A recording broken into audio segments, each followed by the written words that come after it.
Welcome into another episode of Discard for Magic. I'm one of your hosts, Aaron. And I'm the other host, James or Jexic. And today we're excited to bring on two friends, Marspad. Hey, how's it going, everybody? And QuixoteCrusader. Hey, thanks for having me on. I say we're bringing on friends because this episode is going to be about how to get your friends and other acquaintances into playing Summoner Wars. But before we do that, we want to throw it over to each of them and figure out how they got into Summoner Wars in the first place. So we'll start, I guess, with Marspad. How'd you find Summoner Wars? Yeah, I live in Canada, in Calgary, Alberta, and there's a really big store here called Century Box. So they had the first edition, and I was always eyeballing it at the store, never pulled the trigger. Fast forward probably about 4 years ago, and that's when, I could be wrong on the time, but Fungal Dwarves were coming out then. Every YouTube video I searched for like a good 2-player game, they made top 10s everywhere. Instantly fell in love with the art style. Got the game off of Amazon, but then after I played it, then I just got everything. All right, how about you, Quixote? How'd you get started? Like many players in our community, it started with HeroScape. I would play HeroScape and Yu-Gi-Oh! With my friends in high school. It's kind of our pastime. And that kind of continued into college. I'd say early 2023, I was kind of in the market for board games because I was having a baby. And I thought, I'm partying a lot less. My social activities kind of involve a lot less, social drinking and more kind of just hanging out. Thinking, I could play games with the boy when he's a little older. And I started to get that HeroScape urge. I really missed it. There was a HeroScape hole left in me. We would do all kinds of things with HeroScape. We'd troll each other with, maybe the unit. I can't remember the unit off the top of my head, but he had his arms in the air. He was like some kind of shaman or something. And you could flip the unit upside down and he would stand perfectly on his hands. And so we called him Hands McStands. And we would place him on the map in places to kind of troll each other, replace him with people's units. We would do that. And I'm not sure if I remember which one that one is. it's killing me. I can't find it. Because I don't think I flipped over all the units, so I'm going to have to go. Yeah. We would troll each other with that. We'd also replace units with like Thanos or something from the Marvel set. All of a sudden, your Knights of Weston got 3 Knights and Thanos. Seems like an upgrade. Yeah, now you got Thanos. Yeah, so I was in the market for board games. HeroScape and any kind of physical game, it involves a lot of setup. And obviously HeroScape nowadays it's very hard to find. There's a new edition, but it's involves painting. And my first place I kind of went to was Warhammer, where it's like, oh, it's kind of like HeroScape, but obviously the barrier to entry there is like insane. So then I just kind of looked around for kind of equivalents, and the name that kept coming up was Summoner Wars. That has a lot less setup, and saw that there was a first edition on Facebook. I bought that and played Vargath versus Phoenix Elves with my brother-in-law, and a few games with Charles, whose name is Shrift here in the Discord. And we loved the game. It was a lot of fun. It was Charles who found the app for second edition. From there, he said, you got to play the second edition. It's so much more fun than the first one. It's a lot better designed. And I said, you know what? I don't know. I just got the first edition. How much better could it possibly be? I tried it and I was like, oh, okay. This is this is so much. It's a big improvement here. And so I got the subscription right when the High Elves and the Mountain Vargath were kind of that sort of era. Because I love elves. I was hooked because like elves are like my fantasy race that I love, and the Vargath I had experience with in first edition. So I was like, well, perfect. Like now they're going to be in this new edition. From there, I've converted Charles, who is Shrift, Parker, who is Ed Bredley, my friend Ian, who is Orange Joe, and most recently Josh, who is Nordatrack. You'll find them in various games on the Discord, and then lots of other people that don't have the app as well that I'm in the process of evangelizing. Nice. So it sounds like once you started playing it, you were really into it. What about you, Marspad? When you said when you first played it, did you like it right away? Oh, yeah. I also had a background with HeroScape, and prior to that, I was a pretty high-end competitive with Magic the Gathering, and before that, it was D&D miniatures. But yeah, it was an easy fit for me, no doubt. Did you ever play the first edition, or did you just kind of find out about it for second edition? Yeah, like I was saying, it was something you I saw it. always saw. I Yeah. saw it at the store, but I never pulled the trigger on it, and it was something I never actually got to play. I still haven't. I don't have any interest based on Right. What you've everybody's heard. feedback. Yeah, it just feels like I would be like, "Oh, that's cool, I did it," but yeah, I'm gonna go play second edition now. Do you think part of it was the change in art style got you more into it the second time? Absolutely had a huge pull because I mean, if you think of well, I don't know if I've said this yet, but I came from a Hearthstone background, so being an innkeeper, which I organized tournaments for that for 2-3 years for Blizzard and Hearthstone, it was very similar. I had that same friendly, not taking ourselves too seriously, but you certainly could dive deep into this game, and there's a lot of depth into it. So I really enjoyed that part.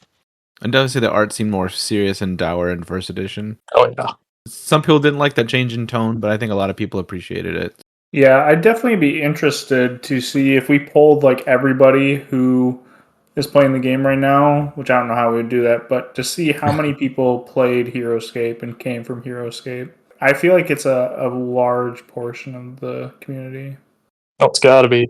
I definitely think that HeroScape helped first edition, and then it kind of gradually trickled down into this one. But yeah, it'd be interesting to know. I really enjoy the fact that the game, unlike, the other games that like HeroScape, and like as much as it is nice to have the minis, it sure is nice to be able to put a playmat and 2 to 4 decks in a box and you can travel with it and still play the game. Whereas, when I was playing these other games, it's you're bringing a suitcase of stuff. Yeah. Yeah, absolutely. And just the setup time is so much quicker. Yeah. Well, a lot of us A are lot playing the quicker. app. Like you said, you just roll the mat out, put down 4 cards, and you're ready to go, So Yeah. Right. It even found in my search for a kind of a HeroScape equivalent. Did you know that Hasbro came out with a Magic the Gathering HeroScape clone? Yeah, they Mhm. called it Arena the Planeswalker. No, not Yeah, Arena, or something like that. something similar to that. And I got that too. And it was the same pitfall of like, well, it's cool to have HeroScape and the minis. And that's a pretty good game, honestly. They incorporated cards kind of into it, interestingly. I mean, you go to Summoner Wars and the setup is just right there. And, the minis are really just an abstract representation of those abilities on the cards anyway. So having them be abstracted is really not that big of a change. Shout out to Eye of Judgment if you guys ever played that on the PlayStation 2. That was when they had like a camera, right? Yeah, and when you put the card down on the game board, it would show like a hologram. The creature would show up on the TV. Interesting. We brought both of you on for this podcast because of your guys' ability to convince other people to play the game. So, how do you guys go about that? What's your pitch? When you're trying to get a new person, whether they're a gamer or not a gamer, how do you convince them to try it and then get them to like it? I'd say the number one rule clearly is to have or acquire friends who have played HeroScape. Notwithstanding, I think you have to gauge the level of strategy that a person is comfortable with. If it seems that they're comfortable with something that's like entry level, sort of like Catan, Ticket to Ride level of strategy, I don't think that that's too big of a leap to go from there to Summoner Wars. Given that they're into 1v1 gaming, is what I would say. Person wants to play like a 1v1 game. The best way to introduce the game for me is to kind of analogize it to something that they kind of are or might be familiar with. So, for example, my brother-in-law, he enjoys chess and Catan and the Pokemon TCG, and Summoner Wars really lends itself easily to comparisons to those types of games. And so you kind of have to be thinking about like what they might be finding appealing in it. The primary feature that makes Summoner Wars unique. It's usually the first thing that like anyone will describe to someone that's unfamiliar with the game. Like someone's looking over your shoulders, like, what are you doing there? What are you playing? It's that you control cards on a grid board that can move around and they have individual characteristics, and there's something to that charismatic. They have units and they move sort of like a chess unit, just with more personality kind of thing. With my friends, of course, the HeroScape comparison was appealing, but Summoner Wars is the kind of game that has so many surface level appeals that you can use to kind of introduce the game. It doesn't look cluttered. It doesn't look too complicated. The rules are like they're pretty simple. They're pretty simple to lay out, and there's a deck theme for just about everybody. The app is super accessible. I mean, it's kind of how I approach like the elevator pitch of the game before like even playing it. Yeah, I think those are a lot of really good points there. For me, it's a lot about just the energy that I have. I'm just like a kid in a candy shop, so they just are like, "What are you so excited about? What are you talking about?" So it's really a good point to kind of match it to something that they already know. But when I first really started introducing a lot of my ex Hearthstone community to, because I had an in, that was the lucky thing for me was I had built this huge community in Calgary back when Hearthstone was really big, and so I just kind of told them I was playing this game and it's really cool and you should check it out. And a lot of people didn't even ask questions; they just bought the game. But I did tell them, I was like, it's like if you like Magic or if you like chess, I think it's like something in between that. But the more I played it, the more I feel like it's nothing like a chess player would find that insulting, or maybe a really good Summoner Wars player as well, right? It's just one of those things. You just got to throw it on the table, and if they like board games, and that's probably you're in right there. If that's the thing, is if they don't, I don't even bother with them. We go and do something else. Yeah, I've had dreams of trying to convert some of the, because I play a bit of Magic Commander still, and like I found they are not a good sell on it. I don't just bring it out, but I'm just like I talk about it, and there's like, meh, I want to play Magic because I play Magic, and then so I think that's not even like you said. It's like, are they interested in board games first? Is maybe like a spot to look at, I think if you just randomly started going to Magic events and set up a Summoner Wars, you would build a community just doing that. You just talk to the store owner and say, "Hey, do you mind if I just, even if maybe pay $5 to take out this little space?" And people be coming over going, "What are you doing?" Yeah, back when I used to run Hearthstone events, all the big, heavy, high-end competitors would play Slay the Spire back when no one knew what it was, and people be like, What are they doing?" And then, yeah, next thing you knew, everybody was playing it. Yeah, I mean, I guess that's the thing. Just actually have it out, and just maybe if I bring one person with me, that I can at least have one game going to start. Because I have another board or two, When you play in person, I mean, our events that we've had in Calgary, people are standing up, people are surrounding the table and laughing and like whispering to each other. There's so much more of a connection. Yeah. Well, I'm envious of that. That's awesome. Yeah, part of that might just be, are they maybe just into a group game?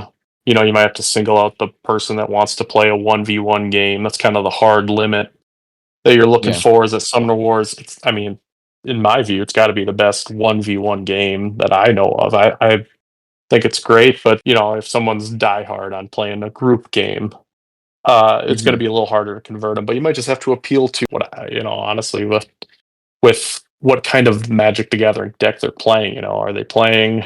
I don't know Magic that well. If there's dwarfs, there's I know there's elves. There was one time I had a Magic player that I introduced him to it, and I was like, I told him the Breakers was like a control deck. He's like, I want to play that. And I was like, oh no, because it was, it's all ranged units, and it's not, even in Magic, you can't just as a new player pick up a control deck and be a natural. I don't think it's very uncommon. I think when it comes to Magic, I would ask them what they like about control decks. Is it drawing all the cards or that kind of stuff? Because then you might try to steer them towards the Eternal Council or something. I know you said your daughter loves the Eternal Council. Yep.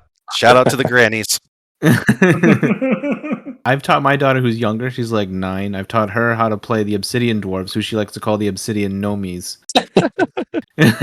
But where is the gnome deck? I think we're in need of a gnome deck. Action. Yeah, I don't know. She just started calling the Gnomies. I was like, all right, well, she still requires a bit of heavy coaching in terms of like the strategy and stuff like that. But she's won a few times with that, or like, I'll say something like, I think there's a way for you to possibly win this turn. Do you want to figure it out, or do you want me to help you, guide you to that spot? And then, because I don't want to just crush her every time. I've played 6,000 games and she's played 6, so Like I So can't. you're on the same level. I mean, You bring up a really good point there in regards to how I approach the first couple games with a new player. I think it's really important to not be super hardcore and trying to win that game. I often will pick up the Vanguards, just a deck I'm not really good with, and I won't play it optimally either. Like, and on their turn, I'll make suggestions if they want, depending on the type of player, so that they can get set up and they can kind of start to see the lines better.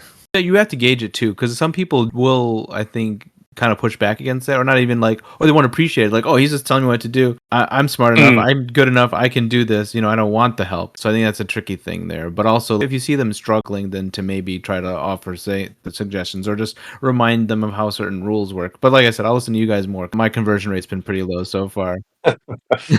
As a first-time player, you're going to have this psychological thought process that, hey, I want to try that again if you win. More like thick-skinned people will be like, no, wait, let me get back in there. I know what to do this time. I don't know. I feel like when you win, you feel like more accomplished, and that was more fun.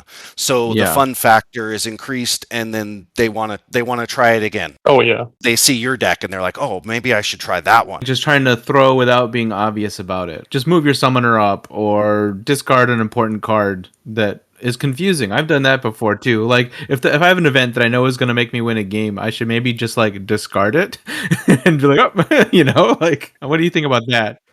I approach this game in a way where I'm not ever really going for the most optimal play. I'm trying to do something silly. And it's harder to do in this game, but in Hearthstone, that's a whole archetype of players that don't play competitively. So coming across, I've learned so many things from rules, part of the Discord. Thank you so much to all those people in there that are so quick to respond, because that's been awesome. And yeah, a lot of people just joining in leagues. I've learned so much about the game. I honestly don't feel like I'm a good Summoner Wars player.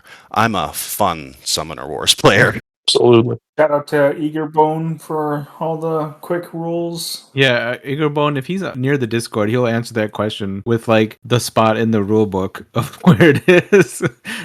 That's priceless. Taking it back to even before you start your first game with a new player, I think I got two methods really that kind of get people hooked on it, or at least introduce it to them in an appealing way. The first method is just I'd ask them what their favorite fantasy genre or kind of fantasy race is, just to help them identify. I find that if they identify with the deck they're playing, even if it isn't a beginner friendly deck, it helps with that, like we said, conversion rate. Even if it's like, for example, my wife, she likes in fantasy races, rogues. So she played the Wayfarers, which, they're not super beginner friendly by any means. They actually kind of break the rules a little bit with their diagonal attacking.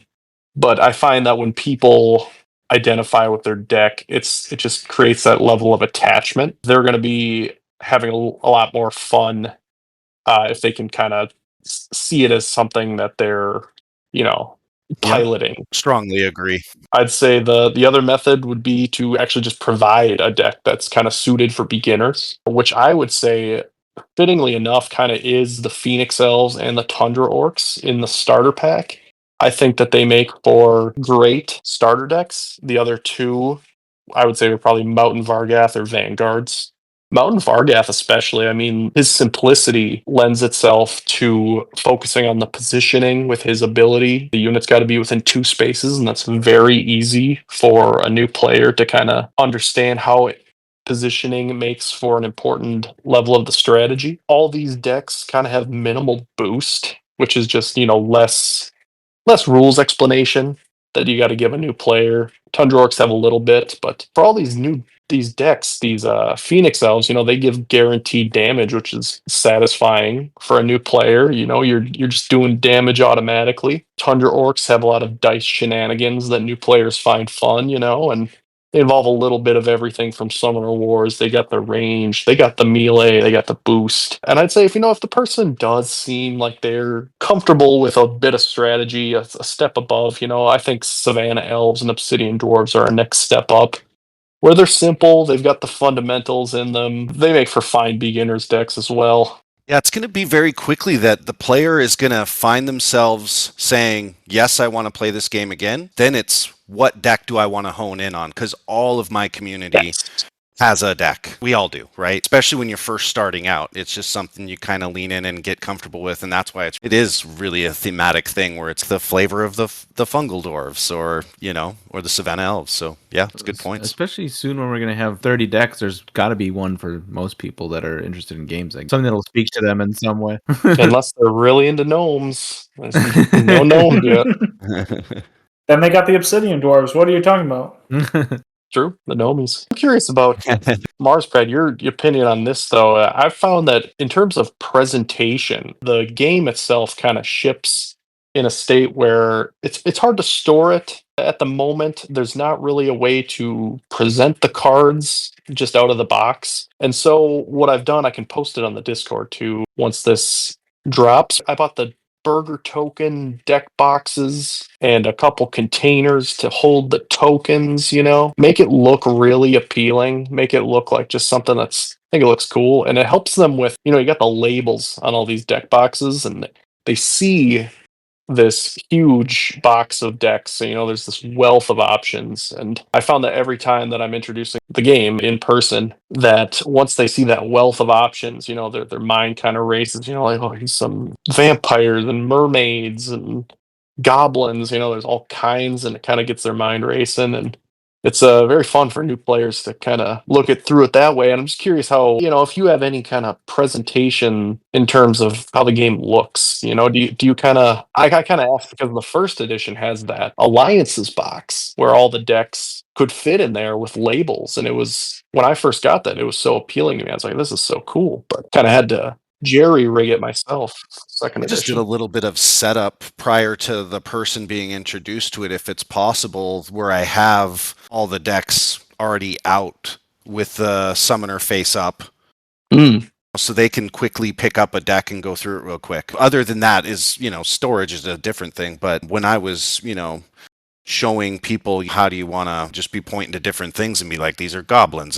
They're like, if you've ever played goblins in Magic, it's very similar. Kind of a similar thing. Yeah, you kind of give them the big wealth of options, and it's very appealing for a newcomer to the game. I kind of wanted to circle back to the goals. You were kind of talking about the first game, the first time you play with somebody, and if you kind of go easy and whatnot. Of course, I think you go easy on your first game, but what I do is kind of have goals for the player to achieve kind of beyond just winning, to kind of facilitate learning and fun.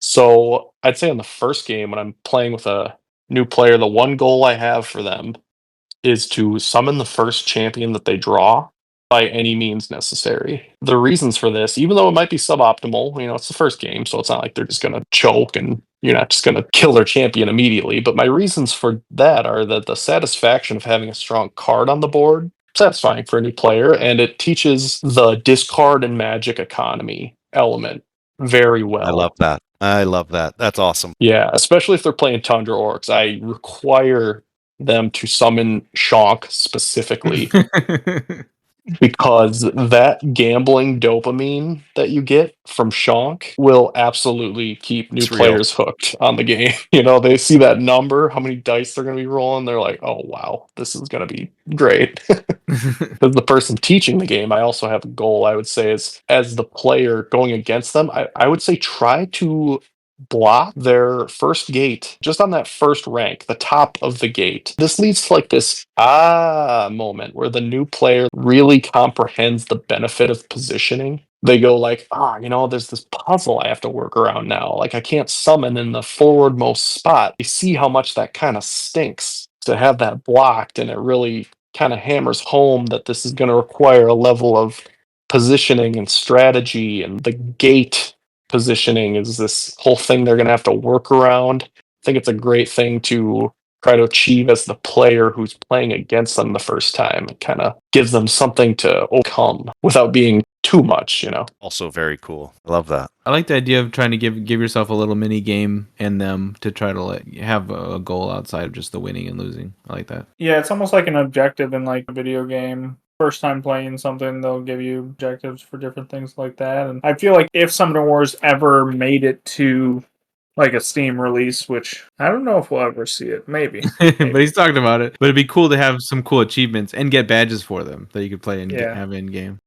But I think stuff like that, like summoning, forcing a new player to summon a champion in their first game, or forcing them to like play around certain things, will really lend them to learning a lot about the game. I never really thought about it like that, but that is kind of what I'm doing. I'm kind of treating it like a tutorial level almost. The rules for Summoner Wars are really well laid out, I think, and simple. And in terms of teaching the game the first time with the rules, I think the only rule that I think is a little bit of a hurdle that I often have to repeat is where gates can be placed.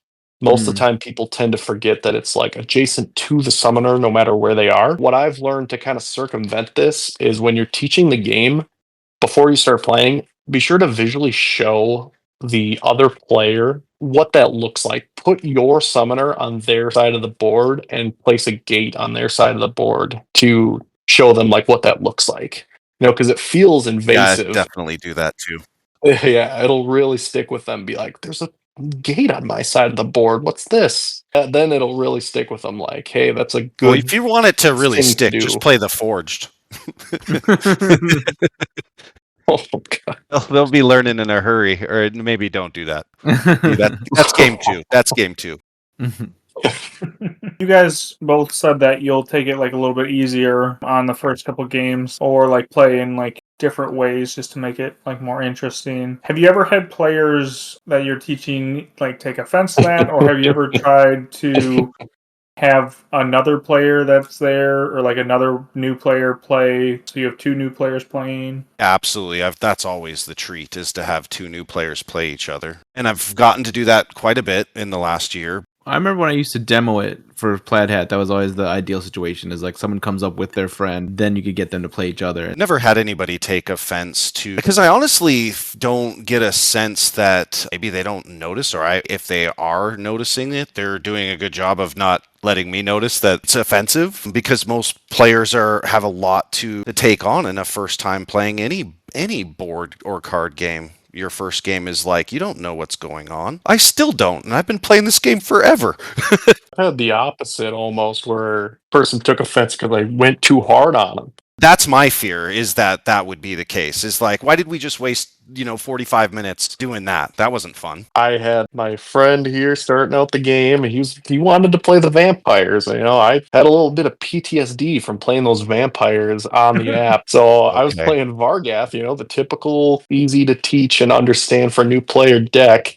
And I just had the perfect hand to destroy the vampire's gate turn 1. I went for it. Isn't that favored for the Vargath anyway? I don't think so. Because I was going to say, we've noticed that here in Calgary. The Crimson Order, while we also find is a very friendly starter deck. Same with the Vargath. Those are 2 big ones that our community likes. We're often going toe to toe with new players, and I'm seeing a lot of times the Vargath winning. Yeah, that's a good matchup. Vargath might be maybe easier to get the hang of, but I often find that Crimson Order win that matchup more than the Vargath do. I also find the theme of both of those decks, if you like the just locking arms and going forward, so easy to explain to a new player how the Vargath are going to play out. When you mention vampires and you tell them their summoner, can life gain, then that's people love playing that deck thematically and getting the cards back. I think unofficially that's like a really good like second starter deck, even though it was never packaged that way. The Mountain Vargath, because it came out at the same time, the Mountain Vargath and the Crimson Order. Do you happen to know which decks are available to new players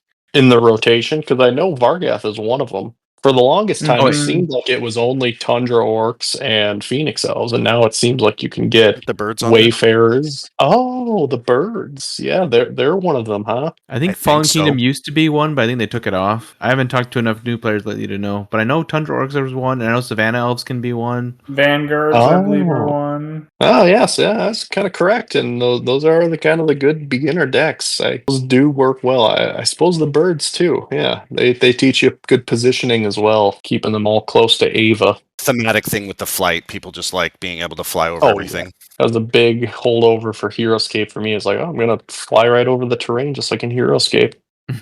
Feels great. I think there's definitely some easy decks to stay away from. High Elves, Fungal Dwarves. Probably Swamp Orcs were one, maybe. Swamp Orcs are, like middle. You wouldn't play it on the first game. Spectral Conclave, I think even Storm Goblins, because if you're probably the one playing Storm Goblins, then you have to explain to them what's going on with Circuit, and that's just not a good time for them. Breakers, I think, is another one just because all the units are ranged. Yeah, that might just be my bad choice. And even the Forge is kind of weird because, again, it might be, if you have a more advanced type of player, that would be all right because if they play a lot of board games, then probably more interested in diving a little deeper. Fallen Kingdom is definitely not one, or Eternal Council. Cloaks.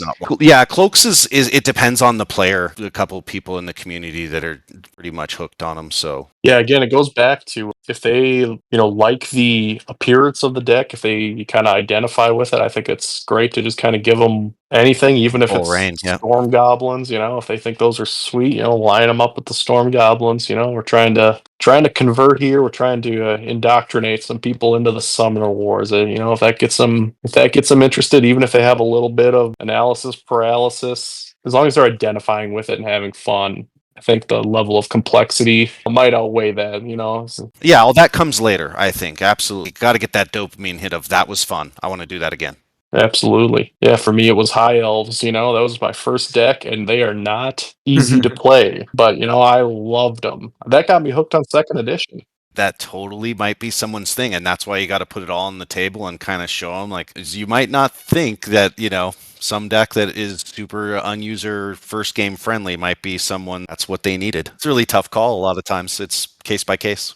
And sometimes it might depend with what you played before, because like Quixote, you said you were big into Heroescape, and I find the auras aren't the tough part about High Elves for me because I played a lot of Heroescape. It's like, it's just like having Raylan or like Gladiatrons and Blastotrons. Oh, for sure. That's a great point. Yeah. The auras make sense, but the thing that's tricky to me for High Elves is how much movement you can do and how much forcing and shifting you can do around. I think that's the tough part about them. Oh, yeah. Yeah. Like, there's always some way to solve the puzzle, and takes a little while to figure it out, I think, especially with, like, Oblige messing with things, too. They're cool. I've been playing a bit lately and not doing so great, but it's been a nice ride.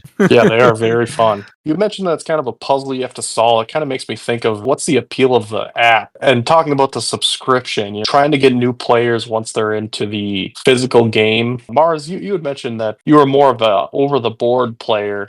Did you have any luck getting people onto the app? If so, how did you go about that? Absolutely not. Because all of our large portion, I'd say 60-70% of my Summoner Wars community came from a Hearthstone background, I think that's just not polished enough for them to want to spend the time. And because, Hearthstone is a game that most times you can get done in 20 minutes. That's just not the reality for Summoner Wars. Speaking back to what type of player will come and do these things, it's like even with Hearthstone, it was really interesting to me because this was a game that you didn't have to go out to the game store to play. You could do it from home. And when I started running events and seeing tons of people come, we'd have 40 people at an event. It was really cool. They were going just to get that, just to look across the room to their opponent they were playing and be like, haha, that was cool. Or just to have that extra human connection and interaction goes a long way. And then you end up building a community and then you're playing all kinds of games. Your Summoner Wars experience is almost all above the board and you're getting people to play there because like you said, they're used to a more polished app. I think at the end of the day, I still will really push and encourage them. If they're getting into it and they're starting to buy the products, that's when I'll be like, you know what? Check out the app because it really helped me figure out things I was missing. Because when you're playing in person, it's easy to miss a trigger. When you're playing on the app, it does it for you. And that's just like Hearthstone. So again, it was that transferable thing. They understood that would really help them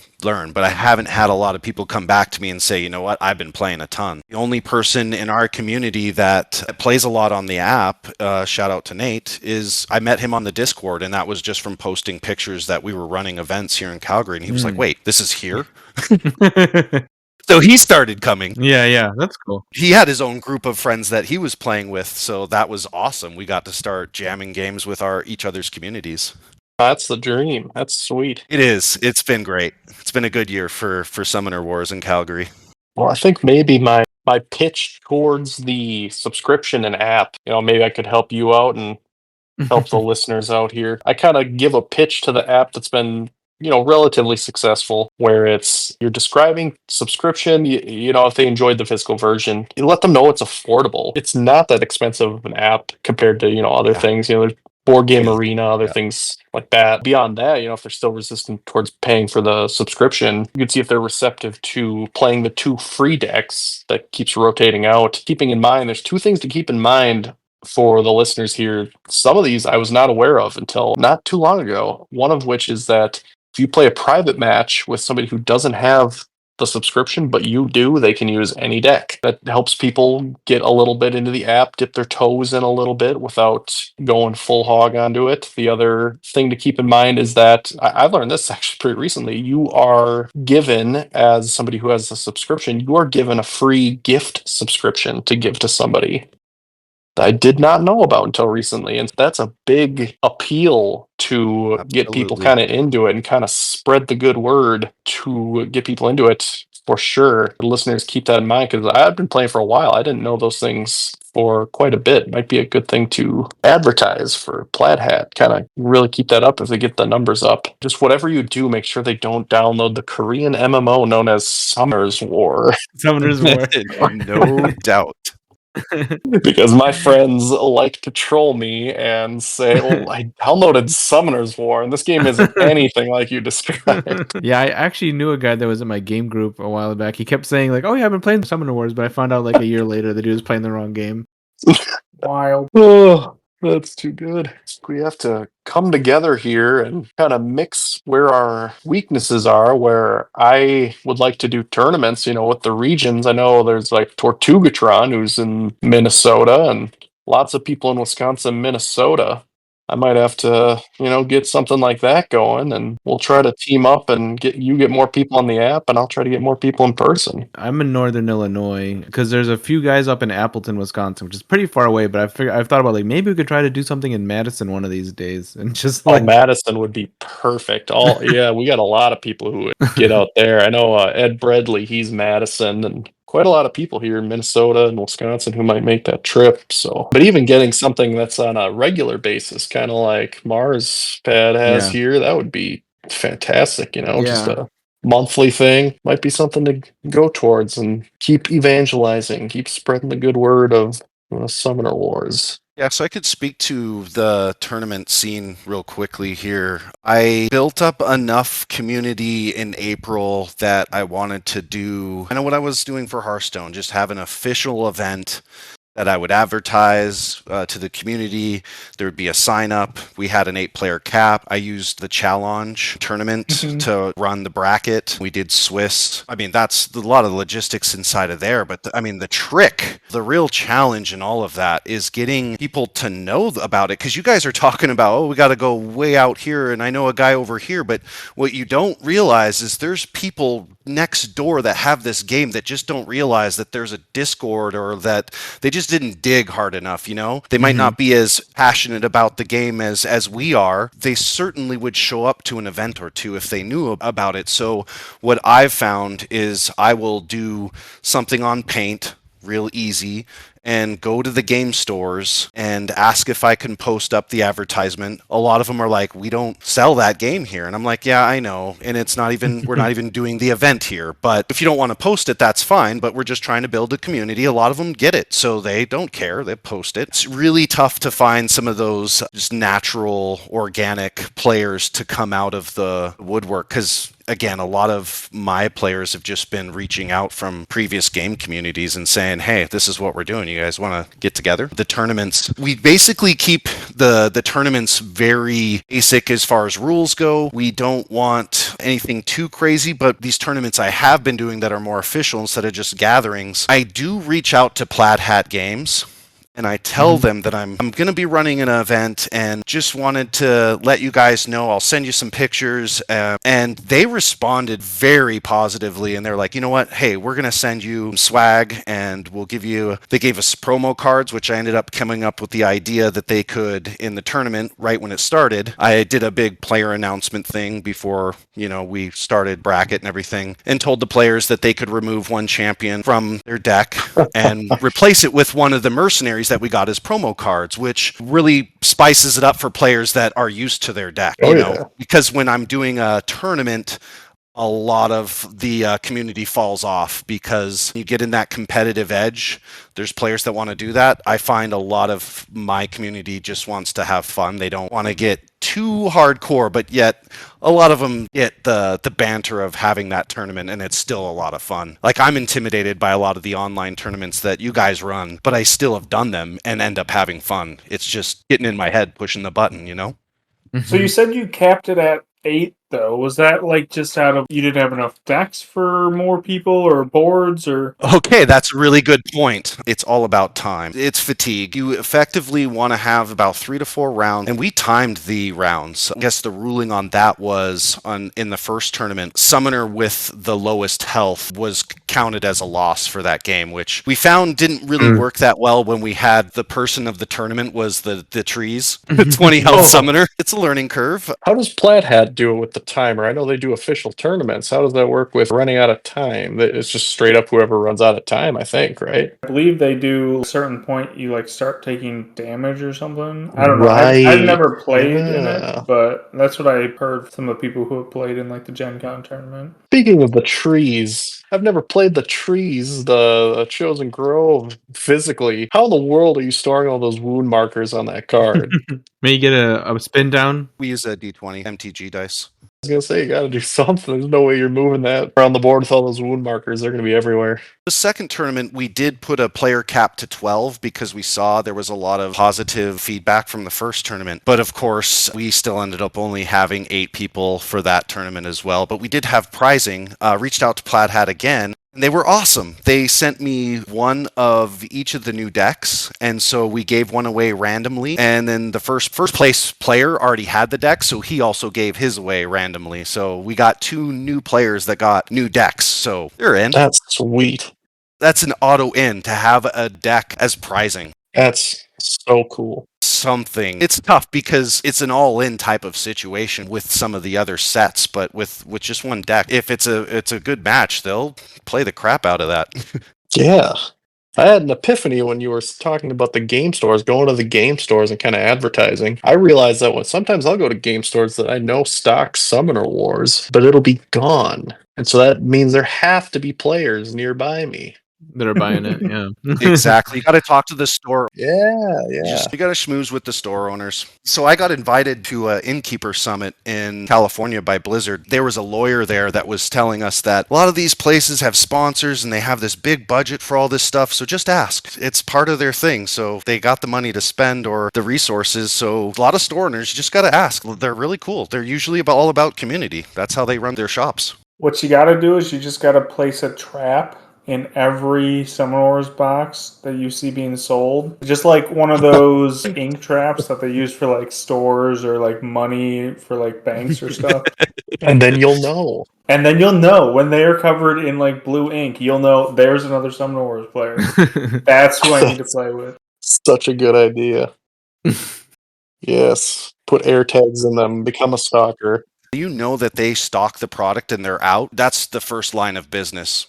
Yeah, that's kind of what I was thinking. That's a great idea. And by the way, I'm building a community, so let people know if they need people to play with. It's really tough. There's not like a place anymore that's a really good. Where does someone go when they realize I want to play this more besides just with, my family or with my best friend? That's the trick, is finding out how to get them from there to us. Yeah, I typically just kind of link the Discord, and you'll see stray people in like Reddit or YouTube comments for Summoner Wars related stuff. Where do I go for this kind of thing to play online? I'll typically link the Discord just because if you don't have the Discord, well, and now there's the official website. So those guides are invaluable. Like I would be, I don't know what I'd be doing in this game without like some level of help that the Discord and the website provide. So I think linking the Discord for new people and anywhere you find them online too helps them get to us, more players, more people to play, 100%. more support for the game. So you said earlier you had like 25 people that are kind of in your community, Mars, for just like playing casually. That's the problem is I've probably, like I said, closer to 8 or 6 players that are invested in product. And, of those, I've even got maybe 1 or 2 of those that are playing on the app, on the Discord. It's a thing where like there's with any community, you get it big enough, it'll trickle down to people being more into it too. But we just have to try to figure out how to get more people into the base level and just out there playing it. We gotta pump those numbers up. You tell them you got a free subscription for them. I got a gift subscription.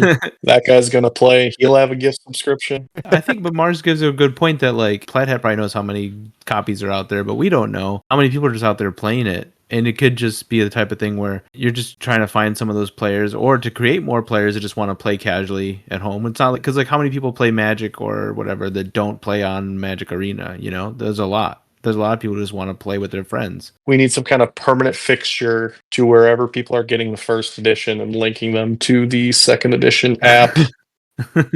Just 5 minutes ago, I looked at the Discord and there's somebody asking, which one do I buy, the first or the second edition? There's probably a lot of people still trying to find that first edition. They have no idea what they're kind of missing out on, honestly. If you see that thing out in the wild, you tape a link to the Discord to it. When Plaid Hat originally made the game, they didn't even have a link to the app, but I think they started adding like the QR code in the boxes to the app at least. That's essential. Yeah, that if they're not doing that, that's a great idea. Yeah, so that I think is a thing now, but originally it was not something that they even had. Even just a link to the new website would be great. Yeah. Is that new website official? Is that an official Plaid Hat sort of? Yeah, the new one is, yeah. A great resource, great website. Plaid Hat does a tournament once a year at like a Games Con or something, don't they? Yeah, they do a Gen Con, yeah. See, that is where it's at. If events were happening at those types of things, because they have a Comic-Con here in Calgary, those big types, again, it's about people just walking by and they might be like, oh, I play that game. You guys have a community here? They just need to realize that we have to be out in places, out in public. Getting people on a digital level is a completely different connection if someone wants to play the physical board game with another person. And some people love playing the game and just don't want to play with the community. They like playing with their girlfriend at home. More kind of surface level appeals to the subscription that you could maybe provide for your group and for any listeners to anyone they're trying to get on the app. I mean, I think the async aspect of the game is a huge appeal to the game. There's not a lot of pressure. If I want to play Yu-Gi-Oh or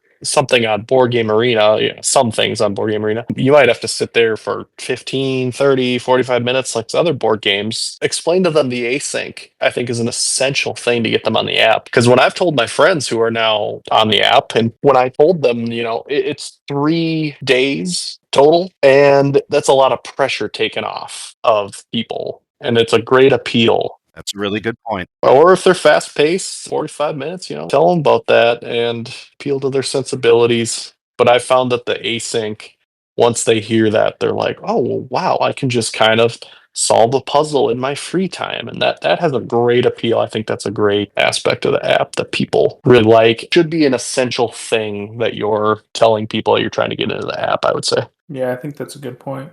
Well, we appreciate you guys coming on and discussing this topic with us. Do you guys have any last-minute tips for the people trying to get more Summon Wars players out there? It's as easy as finding people who have played HeroScape. It's that easy. I would just say don't take things too serious and have fun. Good advice. Crush them the first time you play them. Got it. Yeah, flip the table. Actually, what I find is really fun is when they do something you don't expect them to do. Like, be really impressed. I'll only play Fungal Dwarves and Swamp Orcs against new players. I think that's a good way to... You got to tell them right away, like, hey, I have a podcast, and no. Yeah, before you play them, you should just tell them how many hours you've spent in the game. I think that's a good...